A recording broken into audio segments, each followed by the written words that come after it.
대체할 수 없는 정통 경제방송 박근영의 데일리 힌트 시간입니다. 반갑습니다. 오늘은 11월 28일 목요일 방송입니다. 자, 내일 하루 정도만 더 얼굴 뵈면 이제 11월이 이제 마감이 됩니다. 시간이 정말 빨리 가고 있고요. 한 달 남았네요. 올해 같은 경우도. 예, 그래서 뭐 올해를 또 마감하는 마지막 한 달을 앞두고 또 11월도 잘 마감을 했으면 하는 바람인데 10월달, 11월달 정말 좀 힘들었던 이 기간이었던 것 같아요. 시장으로 보면은 개인들이 상당히 좀 적응하기 어려운 그런 시장이 아니었나. 그리고 실질적으로 뭐 주도 섹터들이 상당히 또 급락세를 나타낸 모습도 보이면서 상당히 좀 대응하기가 좀 어려웠던 뭐 테마주들만 좀 올라가는 그런 모습 위에는 기존에 1년 내내 상당히 좀 강하게 올라갔던 섹터들도 막판에 막 무너지는 그런 모습까지 보이면서 이 주도 섹터가 좀 없이 이렇게 상당히 좀 어렵게 흘러가는 그런 모습도 나타났다, 이렇게 뭐 마무리로 분석을 또 할 수 있겠습니다. 그래서 뭐 어떤 시장이든 간에 저희가 또 대응을 해야 되기 때문에 이러한 과정들을 또 잘 지켜보면서 어떤 팩트를 좀 봐야 되는지 또 고민을 해보는 시간이 되지 않을까 싶습니다. 김정열님, 디파님, 소보연님, 안지연님, 준양님, 초코크라상님, 양말님, 임누비언님, 닥터케이님, 하야니아님, 예, 하야니아님 오늘은 시간에 잘 들어오셨네요. 네, 이게 뭐고 모르겠다 님도 들어오셨고요. 리시안님, 매일행복님, 사랑초님, 엄마 왓슨님, 네, 그리고 엄마 왓슨님. 요즘에 이렇게 참 그 이름들을 상당히 좀 이렇게 재치 있게 잘 지으신 것 같아요. 참 이게 탈감님, 예, 들어오셨고, 이영애님, 예, 유진님, 김유진님도 안녕하세요. 화이팅입니다. 레드369님, 안녕하세요. 네, 데미안님, 민돌아빠님, DK님도 다 들어오셨고요. 예, 오늘 이렇게 너무 추워가지고 이게, 예, 이제 나이가 좀 더 들고 하다 보니까 뼈가 시립니다. 예, 뼈가 시려서 어제 이제 목이 들어가 있는 라운드 이렇게 캐시미어 티를 입고 왔는데 춥더라고요. 목이 드러나요. 그래서 오늘 당장 집에 가서 폴라 티를 이렇게 입고 이렇게 여미고 이렇게 해서 들어왔는데, 예, 폴라 티를 하는 게 좀 덜 춥습니다. 그래서 확실히 이제 영하로 떨어지니까 눈도 많이 오고 뭐 그래서 확실히 추위를 많이 느끼게 되는 그런 날씨였어요. 내일까지 영하니까 다들 또 따뜻하게 좀 입고 이렇게 뭐 외출을 또 하시면 좋을 것 같습니다. 행복이 규빈이 님도 들어오셨고요. 네. 클라이브 박님, 네, 들어오셨습니다. 누구 들어왔다는 것 좀 그만하시면 좋겠다. 네, 뭐 제가 혼자 방송을 하기 때문에 너무 좀 외롭습니다. 예, 50분 동안 방송하다 보니까. 그래서 그래도 이게 댓글창에 들어오시는 분들이 너무 좀 감사한 마음에 좀 읽어드렸는데 뭐 그런 것들도 좀 불편하신 분도 계시지 싶습니다만, 예, 알겠습니다. 뭐 좀 약간 양해를 좀 부탁드리겠습니다. 자, 그러면 시장 이야기를 조금 해보겠습니다. 코스피는 마이너스 3.37포인트 하락 출발 보였습니다. 제약바이오와 2차전지 강세 출발한 가운데 디지털 화폐와 의료 AI, 그리고 양자암호, 유리기판, 자동차와 인터넷, 영화, 석유화학, 미용기기 등이 일단 장 초반 상승 출발 보였습니다. 자, 미국 주식시장은 실적 여파로 반도체와 소프트웨어 업종 동방부진했고요. 물가와 경제지표 확인 후에 금리와 달러는 하락세로 나타났습니다. 자, 델이 마이너스 12.3% 급락했고요. HP 휴렉패커드도 마이너스 11.3% 급락했습니다. 실적 하회 이야기죠. 자, 가이던스 하향도 됐고요. AI 지출 축소에 대한 우려도 다시 좀 불거졌습니다. 오늘 AI 소프트웨어 관련주가 약간 조정받은 것도 아마 이런 영향이 있었던 것 같고요. PC 업황 부진이 되면서 단기 우려가 부각됐고 빅테크 차익 실이 나와서 필라델피아 반도체 지수도 4거래일 연속 하락세를 나타내기도 했습니다. PCE 물가가 전년 대비 플러스 2.3%로 예상치 부합했습니다. 12월 금리 인하 기대가 그대로 유지되고 가능성은 좀 더 올라가는 모습이었고요. 페드와치 기준 인하 확률이 66.5%까지 이제 올라가는 모습입니다. 자, 그 다음 표 보여드리겠습니다. 첫 번째 매크로 자료인데요. 네, 그런 소비지출 물가지수들이 대부분 다 뭐 이렇게 물가지수 관련해서는 아마 시장의 가이던스를 그대로 다 충족시키는 정도까지 나왔기 때문에 크게 시장에 영향을 미치지는 않았던 것 같습니다. 자, 10년물 국채금리가 4.2%로 다소 좀 하향 안정화됐습니다. 시장에 안정을 좀 주는 지표가 될 수 있고요. 일부에서는 국내 일부 채권 애널리스트는 아마 이게 4.5 정도까지 갔다가 좀 빠지면서 맥스로 빠지게 되면 10년물 미국 국채금리가 약 3.7 정도까지 레인지까지 하락을 볼 수도 있는 하방 레인지가 있다라고 일부 이제 지금 국내 채권 전문 애널리스트가 이야기를 하기도 합니다. 10년물 국채금리가 좀 이렇게 좀 빠져주면 글쎄요, 이게 뭐 시장이 호재일지 봐야 되겠지만 아무튼 뭐 국채금리가 너무 치솟는 것보다는 이렇게 금리가 좀 하향 안정화되는 게 또 시장에 나쁘지는 않은 부분이고요. 달러 인덱스 역시 엔화 강세 전환에 106포인트로 고점 대비 하락했습니다. 강달러도 조금 이제 마무리가 되면서 워낙 강세가 접어들어야만이 또 외국인 수급이 현물도 들어올 수 있기 때문에 뭐 그런 부분들도 다소 조금은 저희가 환율 움직임도 좀 동향을 좀 봐야 되는데 다소 좀 주춤하고 있죠. 그래서 이게 강달러가 좀 어느 정도 마무리되면서 외국인 수급을 좀 빨아들일 수 있는 환경이 좀 됐으면 한다라는 생각도 이렇게 볼 수도 있겠죠. 자, 그런 것들 중심으로 좀 보시면 좋을 것 같고요. 코스피는 금리와 달러 안정화에도 외국인 자금이 이탈됐습니다. 반도체가 하락했고 조선과 통신, 금융이 전체적으로 상승하는 그런 시장의 어떤 뭐 컬러 뭐 이런 것들이 그대로 지속됐다 볼 수도 있는 것 같고요. 한은의 기준금리를 3%로 인하했습니다. 3.25에서 3% 인하했는데 약간 깜짝 금리 인하로 지금 오늘은 분석이 됩니다. 시장에서 오늘 금리 인하를 바로 할 것이라고 그렇게 예측한 것이 거의 없었어요. 그렇기 때문에 약간 깜짝 인하가 됐는데 시장에서는 역시 경기 부진을 먼저 선제적으로 좀 잡겠다는 의지가 좀 이렇게 발현된 것이 아니냐 이런 식으로 경기에 대한 우려가 조금은 있어서 선제적으로 좀 이렇게 조금은 예상치 못했던 금리 인하가 좀 된 거 아니냐. 그래서 뭐 이런 식으로 방어를 많이 하고 있는 상황이고요. 연속 금리 인하가 일단 10월에 이어서 됐기 때문에 뭐 나쁘지 않은 그림이 될 수도 있겠습니다. 내년 및 후년 1% 성장 우려에 선제적인 대응을 했다. 뭐 이렇게 평가를 받고 있습니다. 자, 두 차례 연속이라는 15년 만입니다. 그렇기 때문에 다소 좀 이례적으로 이야기가 일부 되기도 했고요. 발표 직후에 금리 인하 수혜가 될 수밖에 없는 바이오 섹터라든지 인터넷 게임 등 업종들이 상승세가 부각되기도 했습니다.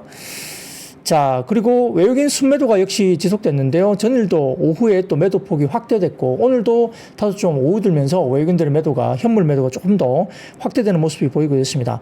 자, 외국인들은 오전 기준 현물 1,500억 그리고 선물을 1,200계약 이상 순매도를 했고요. 전체 거래대금은 오늘도 역시 미미한 모습을 보였습니다.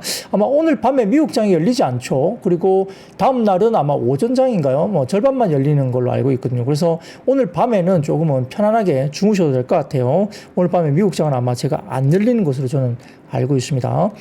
자, 그래서 조선과 통신 관련해서는 뭐 이렇게 상당히 좀 좋은 모습을 여전히 보여주고 있는데 통신 같은 경우는 배당과 그다음에 밸류업 지수 특례 편입 관련된 이슈 그리고 금융도 일부 주식도 좀 올랐고요. 금리 인하가 되면서 바이오 업종. 근데 바이오는 오늘 장 초반부터 바로 올라왔어요. 바이오가 지금 장 초반에 리가캠 바이오 그다음에 오늘 뭐 바이넥스 이런 종목들로 마찬가지고요. 뭐 바이오 쪽은 상당히 좋았고 또 정근에 금리 인하가 되면서 또 힘을 계속적으로 받는 그런 모습을 하루 종일 보였습니다. 자, 그리고 반도체, 뭐 미국 쪽이 좀 반도체 지수가 별로 안 좋았죠. 영향 받았고요. 유틸리티도 차익 실현이 되면서 일단 하락세를 나타내는 모습을 모습입니다. 자, 52주 신고가 나간 종목은 조선업종 가운데서는 HD 현대미포가 신고가 장중 나갔고요. JB와 BNK 금융지주도 신고가 장중에 나왔고 KT와 SK텔레콤 통신주도 뭐 최근 주도 업종이 그대로 유지되는 모습이 나타나고 있습니다. 자, 그래서 삼성전자, SK하이닉스도 오늘 동반 하락하면서 지수의 하방 압력을 역시 부여했고요. 하이닉스의 낙폭이 좀 더 크게 나타났습니다. 전일 보조금 재검토에 이은 미국발 악재가 다소 조금은 영향을 다시 미치고 있는 모습이 나오고 있는 상황이고요. 자, 그리고 국내 반도체 투심이 악화가 지속되고 있고 삼성전자에 대한 외국인 지분율이 7월 11일 날 49.7%였는데 전 거래일 기준 45.2%로 국내 삼성전자 외국인 지분율이 급격하게 떨어져 있습니다. 지속 축소 중에 있는 상황이고 관세 장벽이 피해가 적다고 알려져 있는 인터넷과 게임 등의 한국 소프트웨어 업종들이 다소 조금은 상대적으로 강하게 나타나고 있고요. 미디어 엔터도 오늘도 수익률이 상위권에 나타나는 그런 모습이죠. 자, 그리고 신저가 경신하면서 관심에서 소외됐던 NC소프트 같은 경우도 8월 저점이 16만 400원 정도였는데 그 대비로 저점 대비 최근에 조용하게 약 45%나 급반등을 주고 있습니다. 금리와 달러 안정화에도 외국인 자금 유입은 역시 미미합니다. 반도체 위주의 매도 우위가 지속되고 있는 모습이고 오늘 IT도 별로 안 좋았죠. 고배당 호실적 종목 중심으로 다소 좀 집중되는 모습이 나오고 있고요. 코스닥은 예상외 금리 인하에 제약바이오와 2차전지 관련 성장주가 강세 보면서 상승을 보였습니다. 자, 제약바이오 가운데서는 뭐 셀트리온 제약이나 셀트리온, 그 다음에 펩트론, 그 다음에 리가켄바이오, 바이넥스, 그 다음에 녹십자 등이 일부 상승폭이 좀 두드러지게 나타난 모습이고요. 미국 제약바이오 반등도 긍정적이었고 최근 낙폭 과대했다는 매물 소화 과정 거친 뒤에 다소 좀 반등세로 좀 접어드는 모습이지 않을까 싶습니다. 제약바이오 많이 빠졌죠. 뭐 알테오제는 오늘도 좀 밀리긴 했지만 역시 이렇게 낙폭 과대 그리고 스토리가 있는 종목들은 잘 눈여겨 보셔야 됩니다. 그래서 알테오젠의 반등 여부도 중요하고요. 뭐 거기 따라서 ADC 쪽에 뭐 SC 제형 관련된 역시 리가켄 바이오도 계속적으로 이벤트들이 많고요. 알테오젠은 좀 오늘 아쉬웠지만 바이넥스나 이런 종목들은 꽤 급반등이 나왔죠. 장중 10% 넘게 주가가 올라오기도 했습니다. 그 외에도 뭐 셀트리온 그룹주라든지 그다음에 삼성 바이오로직스 이런 종목들도 오늘 나쁘지 않았고 최근에 비만 관련해서 어제 그 뭐 이렇게 급여 관련된 보험급여 이런 관련된 이슈가 있는 비만 쪽도 오늘 펩트론 관련 종목도 일단 반등이 나왔다 이게 볼 수 있겠고 녹십자는 아마 오늘 리포트가 나온 걸로 보입니다. 자, 에코프로 BM이 코스피 이전 상장 예비 신청서 제출 소식이 있었기 때문에 에코프로 그룹주가 대부분 또 좋았고요. 일부 2차전지 양극재들도 나쁘지 않은 모습이었습니다.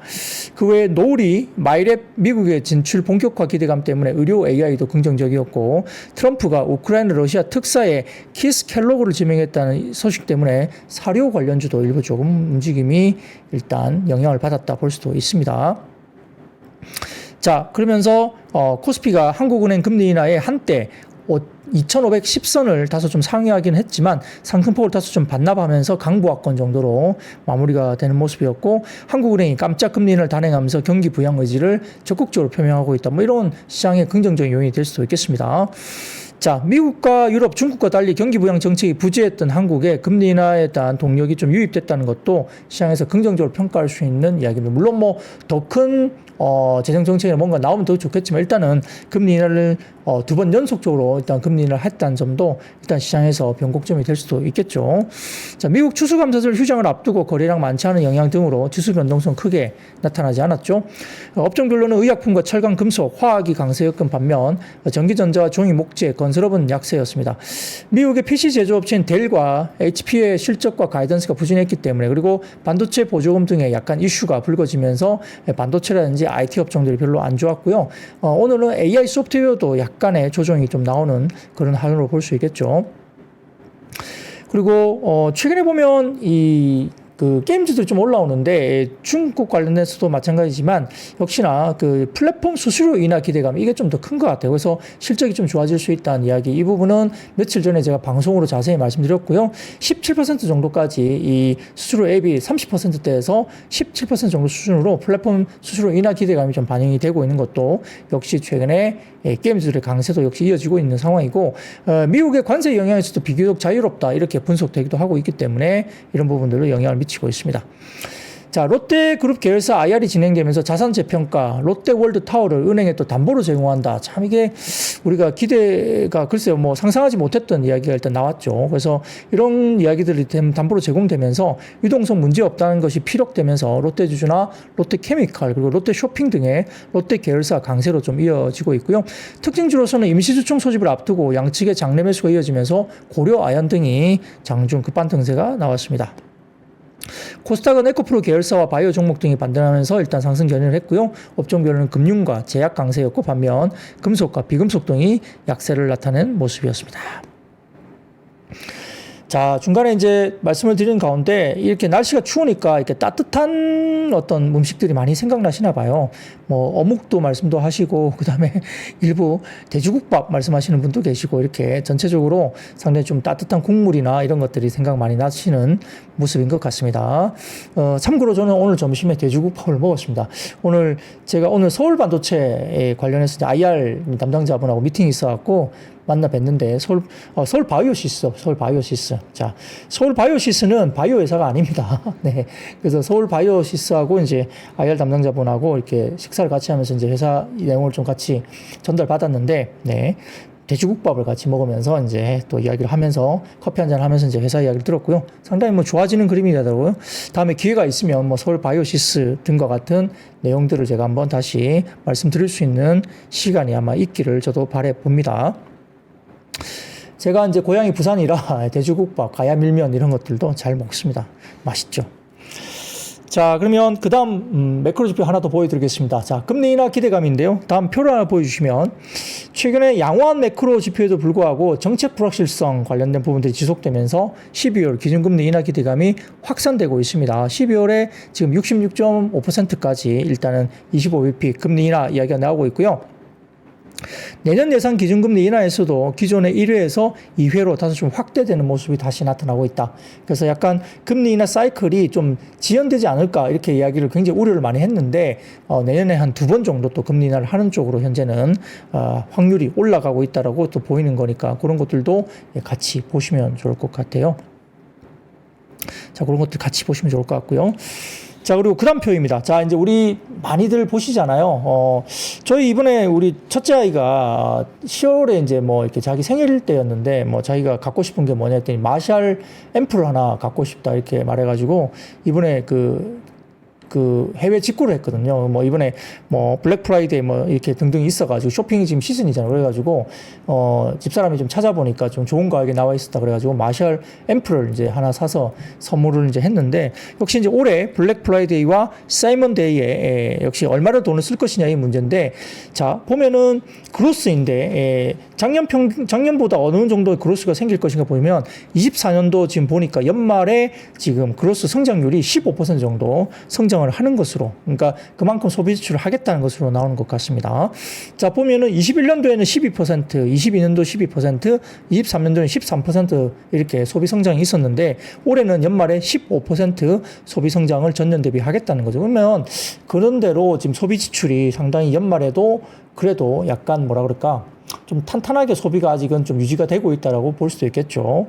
물론 뭐 이런 것들이 조금 다른 식으로 해석이 될 수 있죠. 왜냐하면 신용카드 연체 부분도 좀 높게 나타나고 있다. 뭐 이렇게 또 해석을 하는 것도 있고, 그 다음에 이게 있죠. 뭐 그건가요? buy now pay back인가요? 예, 뭐 이런 것들, 예, 뭐 여러 가지 지금 뭐 미리 쓰고 나중에 돈을 내는 뭐 이런 여러 가지 프로그램들 미국에 있기 때문에 뭐 그런 것들 관련해서도 약간 좀 이렇게 부채가 역시나 소비를 하긴 하는데 이런 것들에 대해서 이제 좀 많이 올라온다. 이런 것들도 연체율이나 이런 것들 관련된 금액들이 올라오는 것이 좀 부담스럽다. 이런 쪽에 이야기도 좀 나오고 있지만 아무튼 소비와 관련된 의지는 어느 정도 최근 들어서는 그래도 나쁘지 않은 이 소비 지출 관련된 행태들이 아직은 나가고 있다 이렇게 이야기가 되고 있는 것 같습니다.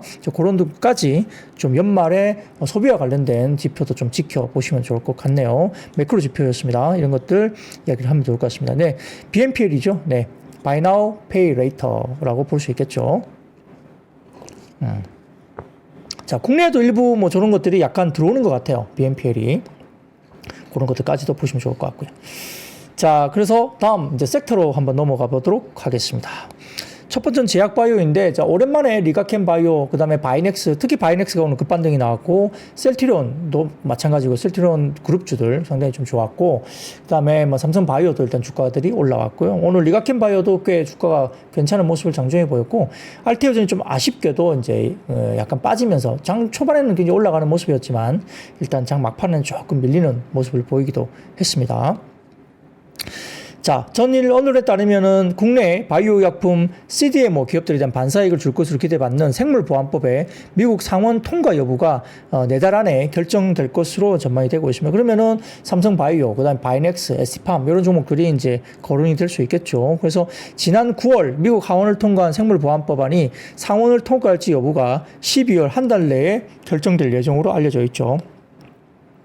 랜드폴 상원의원이 현재 국토안보위원회에서 생물보안법을 반대하는 유일한 의원으로 알려지고 있다고 합니다. 생물보안법이 특정 중국 기업을 금지함으로써 다른 특정 기업을 발전시키다는 이유로 법안을 반대하고 있다고 알려져 있는데 랜드폴 상원의원이 왜 뭐 그런 식으로 중국 쪽에 관련된 부분들이 금지되는 것에 대해서 좀 이렇게 반대하느냐 이런 것은 잘 모르겠지만 아무튼 최근 출범한 트럼프 2기 행정부가 대중국 견제를 기조를 이어나가고 있기 때문에 기회유예는 아직 남아있던 게 없기에 지배적 비례적인 시각으로 알려져 있고요. 생물보안법은 미국 안보에 우려되는 해외 적대국의 바이오 기업과 거래를 제한하는 것을 골자로 하고 있기 때문에 제재 대상에 우시 바이오로직스라든지 우시 앱텍, 그다음에 베이징 유전체 연구소 이런 것들 중국 5개 바이오 기업들이 포함되면서 역시 삼성 바이오로직스가 가장 큰 수혜를 볼 것이다 이런 이야기를 하고 있죠. 그에 대해서 역시 추가적으로 삼바뿐만 아니라 지금 바이넥스, 그다음에 바이넥스, 그다음에 ST팜 이런 종목들이 같이 이 생물보안법 관련된 수혜주로서 거론이 되고 있기 때문에 최근에 워낙 낙폭이 큽니다 관련주들이. 그래서 일단은 반등세가 좀 나오고 있는 모습이다 이렇게 생각이 듭니다. 자, 거기다가 오늘 한국은행이 시장의 예상과 달리 기준금리를 깜짝 인하하면서 금리나 수혜주로 꼽히는 바이오에 대한 투심도 오늘 장 막판까지 좀 이어지는 그런 긍정적인 영향을 미쳤다라고 볼 수 있는데요. 다들 좀 환율이 1,400원대 왔기 때문에 좀 이제 환율에 대한 우려가 분명히 있었어요. 금리 인하를 이렇게 하게 되면 우리가 환율에 대한 어떤 우려가 좀 있긴 하지만 그것보다는 역시 전반적으로 경기에 대한 그리고 성장에 대한 전망이 조금 하향 조정되고 있다는 점 때문에 일단은 금리 인하 쪽으로 이렇게 결정을 좀 한 것이 아닌가, 정부의 좀 의지를 좀 보여준 것이 아닌가 이런 생각은 좀 해볼 수도 있겠습니다.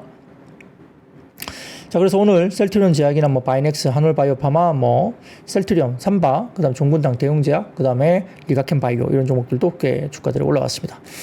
자, 그래서 그 다음 표 하나만 보여드리겠습니다. 셀트리온인데요. 네, 표 하나 좀 띄워주시면 제일 왼쪽 보시면은 셀트리온의 GPM이고요. 그 다음에 가운데가 셀트리온의 OPM. 그럼 제일 오른쪽이 셀트리온의 매출액 추이입니다. 이게 한양증권에서 올려주신 자료인데 3분기까지 셀트리온 헬스케어에 미리 팔아놨던 고가의 재고들이 계속 소진되면서 결국은 이익률이 급등세를 보이고 있는 모습으로 일단 한양증권에서는 평가를 했습니다. 매출액 성장률은 여전히 높게 막대 그래프 보시면 나타나고 있죠. 매출액 성장과 높은 이익률 때문에 이번 4분기부터 순이익의 급격한 성장이 있을 것으로 전망된다는 한양증권의 담당 애널리스트의 코멘트가 있었습니다. 이런 것들도 셀트리온도 일단은 지금은 좀 긍정적으로 좀 진입할 만한 가격이 아닌가 이런 생각도 해볼 수도 있겠습니다. 자, 이하늘님 많이 늦었다 하시네요. 네, 반갑습니다. 괜찮습니다. 네. 자, 그러면 두 번째 섹터로 넘어가겠습니다. 자, 오늘 반도체 관련해서 역시 좀 좋지 못했는데요. 어제 같은 경우도 대형 기술주 중심으로 차익 실현 매물이 또 나왔고요. 추수감사절 휴장도 있었기 때문에 약간의 차익 실현도 나왔다고 볼 수도 있는데 애플도 약간 빠지기도 했고요. 마이크로소프트도 1.17, 아마존도 1.02, 메타도 0.76, 테슬라도 1.58 정도 밀렸습니다. 델이 이제 HP와 더불어서 이제 급락을 했죠. 11에서 12%대 정도 급락을 했고요. 실망스러운 실적 발표 큰 폭으로 하락을 했습니다. 필라델피아 반도체도 하락 마감을 했고요. 엔비디아도 1.15, AMD도 1.07, TSMC도 1.44, 마이크론 테크놀로지도 3.54% 하락을 했습니다. 자, 역시 이제 트럼프 2기 정책 불확실성이 지속되고 있다는 점이 부담을 가지고 있는데 역시 반도체법 보조금 재검토 우려가 역시 있는 거죠. 그리고 일부 종목들의 이익 컨센서스 하향 조정 등이 지속적으로 우려가 되는 모습인데 정부 효율부, 그러니까 더지 수장으로 지목된 비백 라마스와미가 현지 시간 26일 X에 올린 글에서 바이든 행정부가 트럼프 정권 인수 전에 지출, 반도체 지원금 지급에 속도를 내고 있는 것에 대해서 이런 막바지 수법을 모두 재검토하고 감사관이 이런 막판 계약을 면밀하게 조사하도록 권고할 것이라고 이제 밝힌 바가 있었기 때문에 이런 것들도 역시 아직은 우려가 진행되고 있다라고 볼 수 있겠죠. 자, 외신에 따르면 조 바이든 미국 행정부가 이르면 다음 주에 대중국 반도체 관련 추가 수출 규제안을 발표할 예정으로 전해지고 있습니다. 중국 계속 때립니다. 그래서 다음 블룸버그 통신 자료를 좀 띄워드리겠습니다. 자, 보시면은 이렇게 자, 블룸버그에서 미국이 이전 언급보다 중국 무역 규제안을 오히려 완화시킬 가능성이 높다는 이야기를 꺼냈습니다. 화웨이의 주요 공급업체 6곳을 제재 목록에 포함하려던 초기안에서 일부만 포함하는 방향으로 굉장히 완화하는 조정이 나올 수 있다는 이야기입니다. 무역 제한 목록에서 CXMT 제재 대상에서 제외될 가능성이 있다고 나왔고요. SMIC는 여전히 포함될 예정으로 알려지고 있습니다. 미국 장비업체들 입장을 고려해서 중국 반도체 제조 시설보다 중국 장비업체들에게 제재를 집중하는 방향으로 변경을 했다고 알려지고 있고요. 다음 주에 제한 조치가 공개될 수 있다고 하면서 역시 규칙의 시기와 윤곽이 여러 차례 변경이 가능하고 발표될 때까지는 최종 결정된 사항은 아직은 없을 수도 있다 이렇게 봤습니다. 있습니다. 그래서 가장 최신 무역 규제안은 AI와 고대역폭 메모리 칩, 그러니까 HBM 관련된 추가 규제가 좀 포함될 가능성이 있지 않을까라는 우려가 역시 있기 때문에 여기에 대해서 삼성전자나 SK하이닉스, 마이크론도 약간 영향권에 좀 있을 수 있다 이런 우려가 좀 있는 것 같아요. 뭐 그런 것들 때문에 역시 하이닉스나 뭐 삼성전자 등을 포함한 반도체 소부장이 일단 좀 오늘도 좋지 못했고 IT 대표주 대형주들도 일단은 주가들이 오늘 역시 좀 좋지 못한 그런 모습도 보였습니다. 반도체 소부장이 어떻게 해야 될까요? 너무 안 좋습니다. 시장에. 이게 지금 실적도 그렇고 굉장히 좋은 회사. 분기 사상 최대 실적을 나타내는데 주가는 신저가거든요. 그러니까 참 이게 어렵습니다. 이게 역시나 수급이 약간 IT나 반도체 쪽을 조금은 지금은 약간 보수적으로 보는 것 같아요. 그래서 조금 어렵게 진행되고 있는데 좀 지켜봐야 될 것 같아요. 뭐 이러면서 또다시 너무 싸다 이런 생각이 들면 들어올 수 있는데 지금 현재 분위기는 아직까지는 조금은 좀 보수적으로 시장이 대응을 하고 있는 것 같다 이렇게 생각은 듭니다. 그러면 세 번째 섹터로 넘어가겠습니다. 자동차 부품 섹터가 상승세를 보였는데 오늘 다우투자증권에서 보고서를 냈습니다. 트럼프 대통령 당선이 취임 이후에 캐나다, 멕시코로부터 수입되는 제품에 대해서 25%의 관세 그리고 중국산에 대해서 10% 추가 관세를 부과할 계획이라 언급을 했는데 해당 수입품은 자동차를 포함하고 있고 미국 빅3 자동차 업체를 포함해서 다수의 글로벌 OEM들도 멕시코, 캐나다에서 생산 후에 미국으로 수출하는 구조이기 때문에 사실은 이러한 관세 부분이 가능성이 그렇게 높을까? 높지 않다 이런 이야기를 하고 있는 거죠. 자, 미국은 연간 1,700만 대 시장인데 이 중에 400만 대 이상이 캐나다, 멕시코에서 미국으로 수입되는 구조이기 때문에 이러한 관세 전쟁은 현실화될 가능성이 상당히 낮다라고 다우투자증권에서 언급을 하고 있습니다. 게다가 현대차 기아의 충격도 상당히 제한적일 거라 밝혔고요. 특히 부품업체 같은 경우는 어제 HL만도 급락했는데 오늘은 좀 반등을 줬죠. 역시 어제 HL만도 같은 경우는 계약 조건에 따라 완성차가 이 관세를 부과하는 것이 이제 몫을 책임지는 것이지 HL 만도가 그것을 책임지지 않는다. 계약상의 어떤 그런 내용이 있다라고 이제 밝히기도 했습니다. 근본 제안은 트럼프 일기 때 나프타를 폐지한 이후에 재편성한 USMCA를 다시 위반하는 사례이기 때문에 차후에 또 다른 형태의 북미 수출 조약이 이루어지면서 실질 관세 여부는 무마될 가능성이 상당히 높다라고 언급을 했습니다. 그러니까 거의 이 관세 부분은 현실화되기 어렵다라고 평가를 하는 것 같아요. 자, 대신증권도 보고서를 통해서 트럼프발 변동성 확대는 불가피하지만 과도한 하락에 따른 기회를 포착할 필요가 있다고 역시 언급을 했습니다. 그래서 멕시코 관세의 실질적인 현실화 가능성은 낮고 그 다음에 실제 익스포즈가 있는 업체 기아, HL만도, 현대위아도 라인 조정과 비용 증가 등을 통한 대응이 가능하기 때문에 이 부분은 영향이 별로 그렇게 크지 않을 것이라고 평가를 했죠.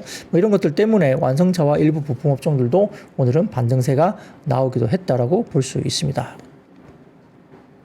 자, 삼성증권에서 현대차에 대한 또 코멘트를 내기도 했습니다. 인도 IPO로 유입된 3조 원에 대해서 1조의 자사주 매입 발표를 했고요. 7천억 원은 주주가치 제고 목적으로 소각, 3천억 원은 성과급을 대비하는 것인데 석 달간 동일 금액을 매입한다면 1거래량의 6% 정도 수준입니다. 최근에 경쟁 심화로 실적 피크아웃, 관세 우려가 반영되면서 주가는 PBR이 0.5배 그리고 PER은 4.3배까지 빠져있기 때문에 주주와는 수익률이 8.4%이기 때문에 이러면 하방 경직성 완전히 확보되는 거 아니냐, 너무 싸다 이렇게 이야기를 하고 있어요. 미국의 마켓시어 확장이라든지 GM과 웨이모 관련된 부분, 도요타와의 얼라이언스 강화가 주가 회복의 모멘텀이 될 가능성이 높다라고 평가를 했습니다. 자, 그러면 그 다음 사진을 하나 보여드리겠습니다. 사진을 보시면 현대차 그룹이 글로벌 파트너십 체결을 하는 부분인데요. 현대는 아이오닉5 로보택시로 웨이모와 이렇게 같이 협업을 하는 것이고, 기아 같은 경우는 기아 PBV가 토요타하고 이렇게 같이 협업을 하고요. 현대 모비스는 EGMP 관련해서 GM과 이렇게 같이 협업을 하게 됩니다. 그래서 이런 것들 합종 연행 이런 것들이 이루어지고 있기 때문에 이런 것들 때문에 완성차라든지 일부 부품 업종들은 그렇게 나쁘지 않다. 그리고 만도 같은 경우도 자율주행 관련된 부분에서 두드러지게 볼 수 있는 부분이라 상당히 기대가 높다라고 메리츠증권은 최근에 HL 만도를 긍정적으로 평가를 하기도 했습니다. 자, 그리고 그 다음 SNS를 하나 보여드릴게요. 이게 도널드 트럼프 대통령 당선자 관련된인데요. 자, 루팡이라는 플랫폼에서 올려주신 자료인데, 자, 트럼프는 멕시코의 새로운 대통령인 클라우디아 쉰바움 파르도와 훌륭한 대화를 나왔다. 왜냐하면 멕시코 관세 25% 나오자마자 이 멕시코의 그 대통령이 바로 이제 뭐 연락을 했다 뭐 이런 이야기가 좀 들립니다. 그렇기 때문에 그녀는 멕시코를 통해서 그리고 미국으로의 이민을 중단하기로 동의를 했다고 알려지고 있고요. 사실상 우리의 남쪽 국경을 폐쇄하는 효과를 가져오게 됩니다. 이렇게 이야기를 하고 있습니다. 우리는 또한 미국으로의 대규모 마약 유입을 막기 위해 무엇을 할 수 있을지 그리고 미국 내 마약 소비 문제에 대해서도 논의했습니다. 매우 생산적인 대화였습니다. 그러니까 이런 것들이 원하는 거잖아요. 그러니까 관세를 정치적으로 이용하면서 결국 이민자 문제라든지 마약 문제 두 개가 해결이 되면 실질적으로 관세는 부과되지 않을 가능성이 높다라고 평가를 했고요. 비례 크만인가요? 뭐 그 사람도 역시 관세 이야기가 나온 날 이렇게 평가를 했죠. 결국 마약과 이민자 문제이기 때문에 그 문제가 해결되면서 관세가 오히려 부과되지 않을 가능성이 높다라고 평가를 하기도 했어요. 그래서 그때 당시에 댓글창에서 비례 크만이 롱 포지션 잡고 있는 거 아니냐 뭐 이런 이야기를 하신 분도 꽤 있었는데 뭐 그럴 수도 있죠. 어쨌든 그런 거 관련해서는 현실적으로 관세 부분은 조금 이렇게 막연하게 부과될 거라고 보기는 좀 어렵다라는 비유가 상당히 좀 주류적으로 갖고 있는 것 같습니다. 자, 그러면 네 번째 섹터로 넘어가겠습니다. 네 번째 섹터는 혹시 디지털 화폐 쪽인데요. 한국은행은 전날 24년 블록체인 진흥 주간 부스에 CBDC 결제 체험존을 마련해서 첫 결제 시연을 했다고 하고요. 지금 은행 어플리케이션 내에 QR 인증만으로 정부 지원금과 같은 바우처 사용이 가능해질 예정이라고 합니다. 또한 시연에서는 근거리 무선통신 NFC도 방식도 등장을 했는데 마트나 편의점 등 복수 결제가 이루어지는 곳에서 활용할 수 있다고 전해지죠. 한국은행은 내년 중에 CBDC 기반 예금 토큰을 발행하고 이를 활용한 바우처, 그러니까 교육과 문화, 복지 분야 등의 바우처의 상용화 테스트를 진행할 계획으로 알려져 있는데 이번 테스트에서는 국민, 신한, 우리, 하나, 기업, 농협, 부산은행 등 7개 주요 은행이 참여하고 마트, 문고, 편의점, 커피 프랜차이즈 등의 약 2만 곳 가맹점에서 실제로 사용될 것으로 알려지고 있습니다. 그래서 이런 부분들에 대해서 이제 실증 테스트를 거쳐서 뭐 사용성을 보완해 나가겠다 밝히고 있기 때문에 실제로 이게 또 우리가 이런 시장이 또 다가오고 있는 거죠. 실생활에서 정말 이렇게 쓰일 수 있는 것들이 다가오고 있기 때문에 우리도 준비를 해야 됩니다. 일반 개인들도. 그래서 이렇게 아마 좀 진행이 될 걸로 보이고요. 여기에 따라서 디지털 화폐 관련주로 한네트라든지 뭐 KCT, 로지시스라든지 KCS 이런 관련된 자동화 기기, 화폐, 디지털 화폐 관련주들이 일단 주가가 반응을 했다라고 볼 수도 있겠습니다. 자, 그러면 다섯 번째 섹터입니다. 자, 2차전 지주가 오늘 좀 올라왔는데 역시 에코프로 BM이 거래소 이전 관련된 이슈가 있으면서 일단 반등이 나왔어요. 자, 현대차증권은 보고서를 통해서 캘리포니아 주지사인 게빈 뉴섬이 트럼프 정부가 연방정부 차원의 세액공제를 없앨 경우에 과거에 시행했던 친환경차 환급제도를 재도입하겠다 밝혔으며 결국은 이게 이제 지원금을 그대로 주겠다는 이야기잖아요. 근데 다만 테슬라는 제외다 이렇게 이야기했어요. 다른 OEM, 다른 완성차 OEM들의 성장을 도모하기 위해서 일단 테슬라는 제외다 이렇게 이야기를 했습니다. 그러다 보니까 테슬라 일론 머스크가 이디어츠라고 이야기를 했죠. 바보 같은 짓이다 이야기를 했습니다. 자, 원래 이렇게 캘리포니아 같은 경우는 전기차 관련된 부분이 가장 큰 이제 시장이면서 미국 내에서 굉장히 주목을 받고 있는 그런 주의죠. 그렇기 때문에 돈도 많고, 그렇기 때문에 상당히 주목을 받고 있는데, 향후에 뉴욕이라든지 워싱턴, 그 다음에 오리건, 이런 분도 과거에 GEV 의무화를 추진했던 주들의 행방도 같이 따라갈 가능성이 높다. 캘리포니아를 따라가지 않을까 생각을 갖고 있습니다. 아울러서 향후에 외연 확장은 전기차 침투율이 낮은 레드 스테이트에서 성장이 필수적인데, 이번 선거 결과로 침투 가능성이 또 높아지고 있다고 현대자증권에서는 이야기를 했고요. 이러한 흐름은 결과적으로 미국 전기차 구매층 확대로 이어지면서 수요에 긍정적으로 판단한다라고 현대차증권이 리포트를 썼다는 거죠. 자, 그래서 그 다음 표 보여드리겠습니다. 네. 캘리포니아 내에서 BEV 판매 점유율입니다. 보시면 제일 오른쪽이 테슬라인데요. 네. 테슬라가 작년 3분기까지 누적과 올해 3분기까지 누적을 보면 작년 대비 8.5%포인트 빠졌습니다. 워낙 독보적이긴 한데 작년 대비 성장률이 일단 좀 빠지고 있는 모습이 테슬라 쪽에서 보이고요. 다만 이제 현대, 기아, 그 다음에 리비안, 그 다음에 BMW, 그 다음에 메르세데스 벤츠, 포드 이런 쪽은 대부분 다 작년 대비 점유율이 일단 올라오는 모습을 보이고 있죠. 그래서 테슬라가 독보적으로 높지만 일단 작년 대비는 좀 주춤한 모습인데다가 다른 경쟁 브랜드가 올라오고 있다는 점도 보셔야 될 것 같고요. 주요 레거시 OEM 역시 인센티브 축소를 반대하고 있고 공급망 재편과 연계되어 있기 때문에 규제 변화의 디테일이 중요하다고 보면서 역시 각각 주별로 위와 같이 상이한 규제 역시 고려할 필요가 있기 때문에 EV 인센티브가 완전히 사라지기에는 좀 어렵다. 역시 뭐 다 똑같은 이야기입니다. 그래서 2차 전지 업종 내 불확실성이 점차 해소될 것으로 보는 방향으로 분석을 했죠. 그렇게 보시면 좋을 것 같고요. 자, 그래서 그 다음 표를 보여드리면 OEM별 미국의 전기차 누적 판매량입니다. 보시면은 가운데 24년 10월 달까지의 연간 누적, 그리고 그 다음에 오른쪽 보시면 23년 10월 달까지의 연간 누적이고요. 오른쪽 보시면 YTD 해가지고 이제 성장률인데 보시면 테슬라가 마이너스 5.5% 약간 하락을 했고요. 현대가 23%나 일단 작년 대비도 많이 팔았죠. 약 작년에 9만 8천 대 정도 팔았다가 올해는 12만 대 정도까지 이상으로 팔고 있습니다. 중간에 쭉 GM이나 포드도 20%대, 그리고 토요타가 58%로 성장이 높은데 작년에 4만 2천 대 정도밖에 못 팔았죠. 우리 현대그룹의 한 절반 정도밖에 못 팔았기 때문에 상대적으로 좀 성장률이 커 보인다는 겁니다. 절대 수치로는 지금 6만 7천 대 정도 팔았는데 현대가 12만 대 이상 팔았으니까 거의 현대가 2배 정도 팔고 있다는 것도 잘하고 있습니다. 그리고 뭐 벤츠도 뭐 11.4% 증가했고요. 뭐 그래서 리비안도 빠졌고 그다음에 BMW나 폭스바겐도 21.9%나 빠졌습니다. 그렇기 때문에 최근에 이렇게 OEM 브랜드별로 이렇게 등락이 있기 때문에 얼마나 잘하고 있나. 특히 현대그룹이 이 전기차 관련된 부분에 대해서 미국 전체 전기차 누적 판매량이 상당히 지금 미국 쪽에서 현대차 잘하고 있다, 이런 모습도 보이고 있으니까 한번 지켜보시면 좋을 것 같습니다. 자, 아까 말씀드렸는데 최근에 이제 노스폴트의 파산과 여기에 대해서 국내 업체들의 반사 이익이 계속적으로 이야기되고 있는데요. 하나증권에서 이거에 대해서 이야기를 하고 있습니다. 자, 노스볼트의 기업 가치는 IPO 추인 당시에 약 200억 달러, 27조 3천억으로 평가됐는데 최근에 120억 달러, 약 16조 8천억으로 낮아졌습니다.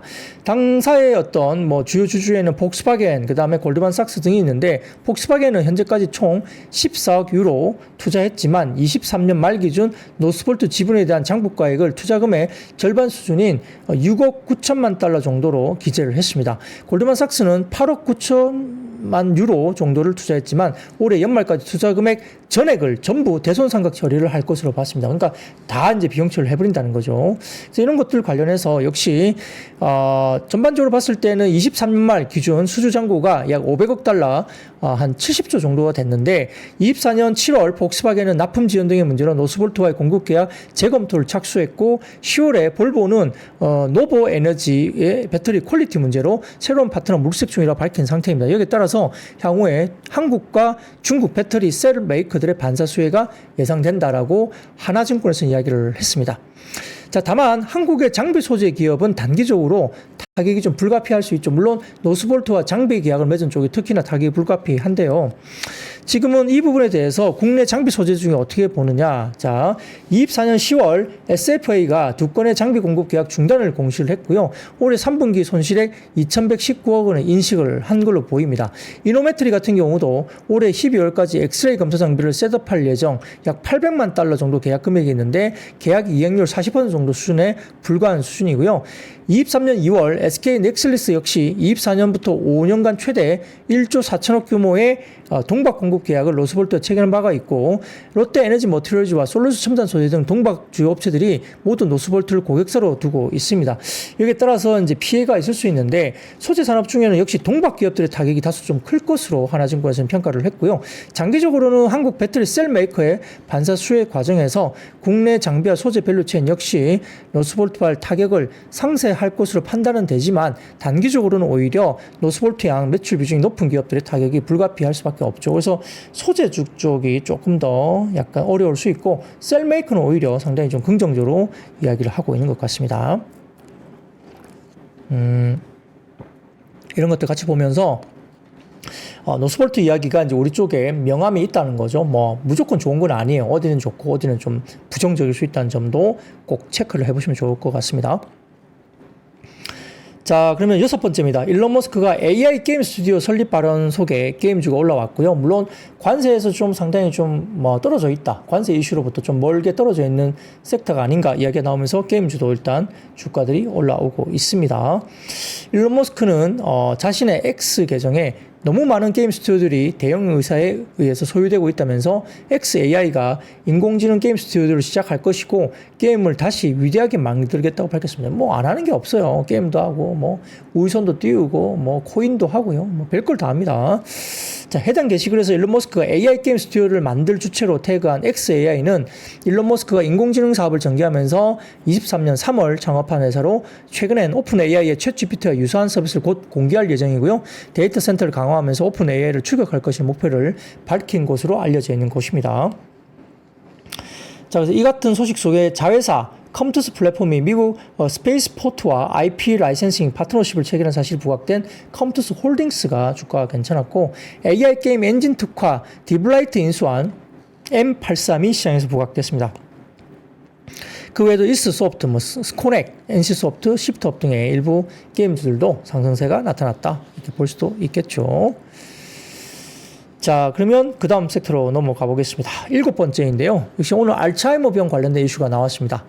자, 한국 에자이가 오늘 알츠하이머병 치료제 레켐비를 국내 출시했다고 밝혔습니다. 이 알츠하이머도 비만과 더불어서 상당히 지금 주목을 받고 있는 쪽인데 레켐비는 알츠하이머병의 주요 원인 물질 중에 하나인 아밀로이드 베타를 제거하는 기존의 치료제인데 지난 5월 식품의약품안전처로부터 알츠하이머병으로 인한 경도인지 장애 또는 경증의 알츠하이머병 성인 환자의 치료제로 허가를 받은 바가 있습니다.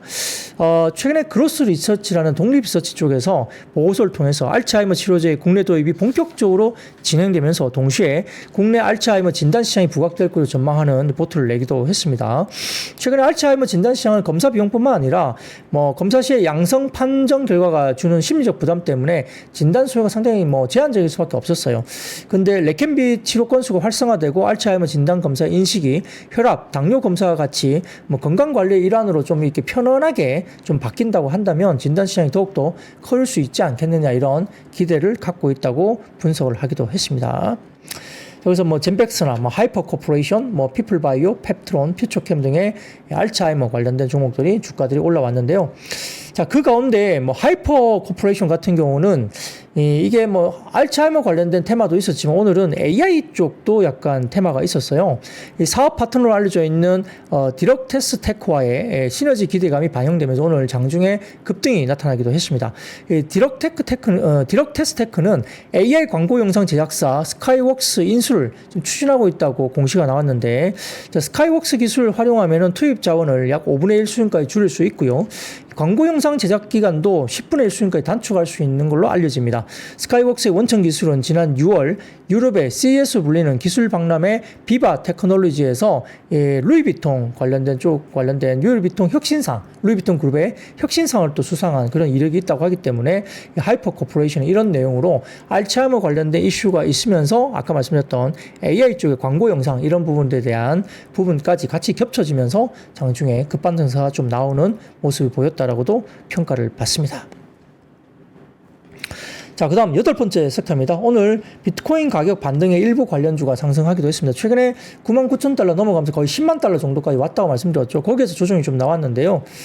자, 그 가상화폐 인물인 폴 애킨스를 지금 미국 증권거래위원회 위원장으로 지금 고려 중에 있다 이야기 나오고 있죠. 지금은 트럼프 2기 쪽에 임명되고 있는 여러 인물들이 거의 대부분 코인에 몰빵하고 있어요. 거의 올인하고 있습니다. 트럼프 가족도 지금 올인하고 있죠. 그렇기 때문에 이 가상화폐 쪽, 비트코인 쪽이나 이런 쪽에 거의 정책을 올인할 수밖에 없는 분위기예요. 돈을 벌기 위해서 그렇지 않습니까?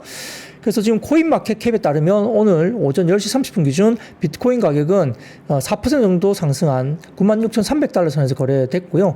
빗썸과 업비트에서는 1억 3,300만 원에서 거래되고 있습니다. 그래서 이렇게 지금 트럼프 2기 행정부는 거의 이제 코인에 올인하고 있다. 정책적으로 코인에 아주 대규모 투자를 한 이런 사람들로 다 채워지고 있다. 이런 이야기도 들리고 있습니다.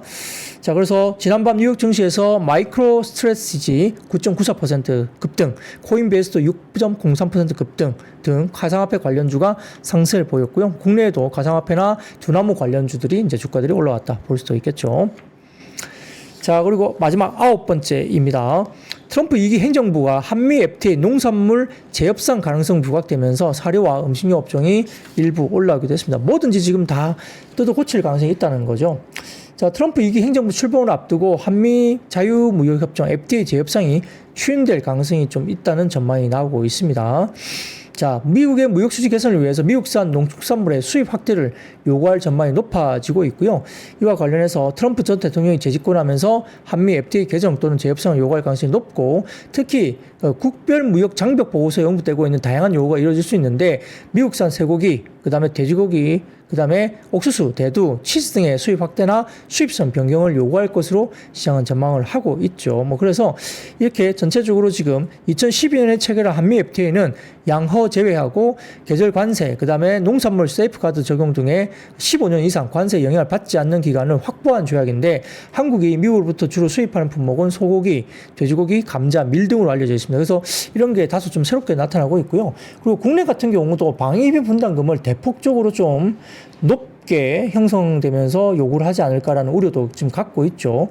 지속적으로 방위비 관련된 계약, 분담금에 대한 계약은 올려가는 모습인데, 지금 현재 방위비 분담금에 대해서 굉장히 불만을 또 여전히 갖고 있다고 알려집니다. 그래서 이걸 또 가파르게 올리면 상당히 좀 우리나라 정부에 상당히 좀 부담이 커질 것 같은데, 아무튼 그런 것도 트럼프 대통령이 한국을 보고 머니머신이었죠. 머니머신. 코리아는 머니머신 이렇게 이야기했습니다. 그래서 참 좀 우려스럽습니다. 어떻게 될지. 이게 잘 정부가 대응을 좀 해야 되지 않을까 싶습니다. 상당히 조금은 이 정치적으로도 현명하게 지혜롭게 잘 대응을 했으면 좋겠습니다. 거기에 따라서 음식료 업종, 고려산업, 팜스코, 한일사료, 우양, 한국 맥널티 등과 같은 이런 테마주들이 올랐고요. 최근에 원두 가격이 또 급등하고 있죠. 그렇기 때문에 이렇게 커피 관련 쪽도 원두가 급등하는 부분도 있기 때문에 잘 한번 살펴보시면 좋겠습니다. 자, 눈이 오는 날, 오늘 같은 경우에 빙판길 조심하시고, 제가 준비한 이야기는 오늘 여기서 마무리하겠습니다. 여러분들 퇴근 시간에 또 상당히 좀 미끄러울 수 있고, 큰 대로변은 많이 녹았는데 중간중간 조그만 골목길 같은 경우는 거의 얼음판 빙판길이거든요. 그래서 상당히 오늘 저녁에도 조심히 이렇게 집에 귀가하시면 좋겠고요. 내일도 웃는 모습으로 찾아뵙겠습니다. 여러분 아시죠? I see you. 삶의 격을 높이는 9가지 지혜를 함께 나눕니다. 위즈덤 칼리지 시즌 2 영상 아래 링크를 클릭하시면 자세한 내용을 확인하실 수 있습니다.